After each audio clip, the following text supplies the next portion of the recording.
اگر کسی کو کھانسی ہے تو یہ ایئر بورن وائرس 13 فٹ تک سفر کرے گا. اگر اس کا مطلب ہے کہ 25,000 سے کیسز اوپر گئے تو ہمارے کنٹرول سے بات اور ہزاروں کی تعداد میں ہم بات ہو رہی ہوتی ہے تو بے شک ٹیسٹ نہ بھی ہو رہے ہوتے پھر بھی پتہ چلتا. دیکھیں جب آپ بول رہے تھے تو میں بیچ میں نہیں بولا. ٹھیک ہے للہ میں بات کر رہا ہوں تو للہ بیچ میں نہیں. سمجھ گئی آپ نے ڈائلاگ دیا. یہ حکومت نے جو فیصلہ کیا ہے نا یہ علماء دین اور مفتی وغیرہ کے مشوروں کے ساتھ کیا ہے جس میں مفتی تقی عثمانی صاحب بھی شامل ہیں جنہوں نے کہا تھا کہ 3 فٹ کا فاصلہ رکھا جائے. جی بات یہ ہے کہ پہلے تو اس کے اوپر عمل درآمد کروانا ہی نیکسٹ ٹو امپاسبل ہے. اگر عمل درآمد ہو بھی جاتا ہے میں آپ کی بات سے اتفاق کرتے ہوئے آگے چل رہا ہوں اگر عمل درآمد ہو بھی جاتا ہے تو 6 فٹ کا فاصلہ از ناٹ جسٹیفائڈ.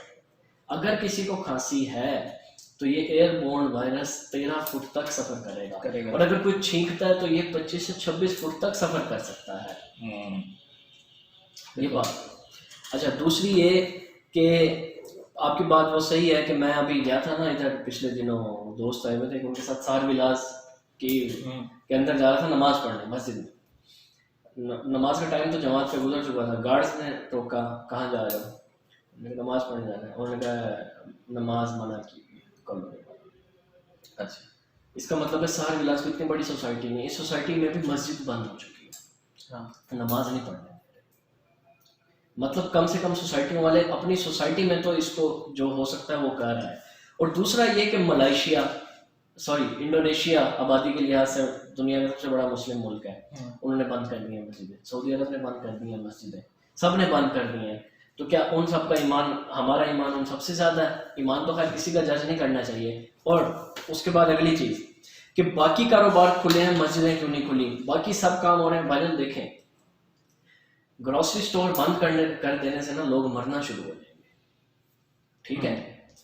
اور اسی طرح کے کنسٹرکشن کا کاروبار بند کرنے سے لوگ غربت سے بھوک سے مرنا شروع ہو جائیں گے. مسجدیں بند کرنے سے کوئی مرے گا نہیں. مطلب لوگ اپنے گھروں میں نماز پڑھ سکتے ہیں جس کے آپ کو کیا نام ہے آپ صلی اللہ علیہ وسلم کے دور میں بھی مثالیں ملتی ہیں کہ لوگوں نے کیا آپ صلی اللہ علیہ وسلم نے خود جہاں پر منع کیا ہو.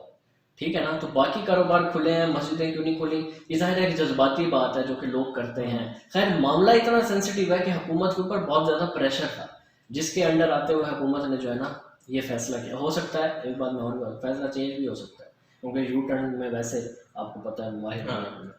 اگلا آپ کی ایک بات مجھے بڑی اچھی لگی ہے کہ مسجدوں میں تو ہوتی ہی بابیں ہیں 50 سال سے اوپر والے بابیں. نوجوان تو تراویحوں کے وقت جو ہے کرکٹ کھیل رہے ہوتے ہیں یا ٹاک ٹائم لگا رہے ہوتے ہیں آج تم نے روزہ رکھا ہے یا نہیں رکھا. ویسے بھی 9:10 پہ غازی ارطغرل غازی ڈرامہ شروع ہو جائے گا. لیکن کون مطلب اگر میری بات کی جائے تو میں کہتا ہوں کہ یار گھر میں پڑھوں گا تراویح. میں کہتا ہوں 8 تراویح پڑھنے میں مسجد میں نہیں جاؤں گا گھر پڑھوں گا 20 پڑھ لوں گا. مطلب اس طرح کی پھر تراویحوں کا کوئی ہے بھی اس طرح کچھ لوگ کہتے ہیں مسجد میں پڑھنی چاہیے کچھ نہیں. تو بابیں تو ہوتی ہی زیادہ ہیں. اگر آپ بابوں کو روکنا شروع کر دیں گے تو صرف امام صاحب کھڑے ہوں گے بس. ٹھیک ہے. تو ایک بات تو یہ ہو گئی.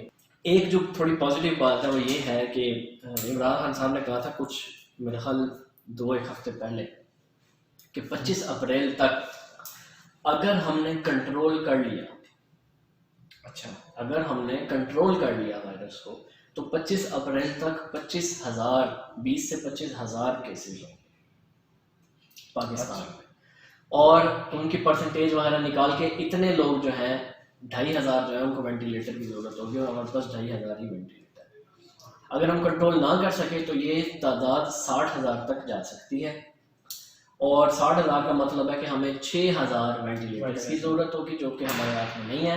اگر اس کا مطلب ہے کہ 25,000 سے کیسز اوپر گئے تو ہمارے کنٹرول سے بات ایکٹیو کیسز کی بات کریں. ایکٹیو کیسز مطلب آپ جتنے ٹوٹل کیسز ہیں اس میں سے ڈیتھس نکال دو اور آپ اس میں سے صحت مند نکال تو ایکٹیو کیسز اگر اتنے زیادہ ہیں تو مطلب کہ کنٹرول سے بھی بہت بہتر صورتحال ہوگی. پھر کچھ لوگ کہتے ہیں کہ ٹیسٹ ہی نہیں ہو رہے تو کیسے سامنے آئے گا. باقی ٹیسٹ نہیں ہو رہے لیکن بھائی جان اگر خدا نہ خواستہ جہاں پر لاکھوں کی تعداد میں کیسز ہوتے اور ہزاروں کی تعداد میں ہم بات ہو رہی ہوتی تو بے شک ٹیسٹ نہ بھی ہو رہے ہوتے پھر بھی پتہ چل رہا ہوتا.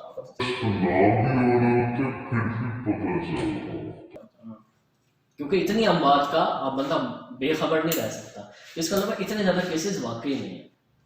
ایک بڑا امپورٹنٹ چھوٹا سا ٹاپک ہے جو کہ میں بڑے عرصے سے سن رہا ہوں, اچھا لوگ اس کے اوپر نا آواز بھی نہیں اٹھا رہے, مطلب ڈر رہے ہیں. وہ یہ کہتے ہیں جی کہ ایفیکٹو سینیٹائزر ہے ہی وہی جس میں الکوہل کی مقدار ہے آلموسٹ 50-60%. چلیں آپ کی بات ختم ہو گئی نا, نہیں ہوئی ختم. لیکن میں یہاں پر پھر بھی ایک بات تھی بیچ میں, ایک نقطہ چھوڑ دوں. ہم دو بندوں کے درمیان ڈیبیٹ ہو رہی تھی اور اس کا اینڈ ریزلٹ یہ نکلا کہ نہ آپ نے میری بات مانی تھا, میں نے آپ کی بات مانی. نہیں وہ تو ڈیبیٹ کا وہ ہاں ڈیبیٹ کا کوئی نا سولوشن نہیں نکل رہا.